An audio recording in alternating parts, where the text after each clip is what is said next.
Hello everybody, in this video I'm going to show you a working method to change your location in Roblox, so try not to skip any steps. So first of all, go to roblox.com and log into your account. On the top right, click on the cog and click on settings here.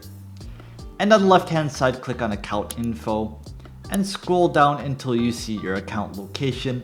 Now on the right hand side, you should be able to change your account location from here. I cannot, for example, but if you have your identity submitted, you should be able to do it. But if, like me, you cannot do it, then go to step number 2. So scroll down until you see this help button on the very bottom. Click on this and it's going to bring you to the Roblox support. So Roblox account, I need help with my account. So click on this. And from here, you want to scroll down on, and here you type in location and click on account settings, account location. Now here you're gonna see how do I change my account location, and there's gonna be a link to a support form here. You click on this. This will open up.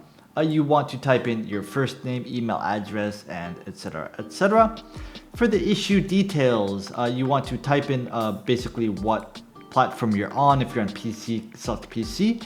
Type of help category, you want to go to how to, and from here select how to change my location, and then you want to type in something like I accidentally changed my location to Japan. I want your help to change it to the correct location, and then submit it, and support should get back to you within 2 or 3 days. You might want to use ChatGPT or some other AI to help you write this in order to make it more approved much more quickly. And that is it. That is how you change the location for Roblox.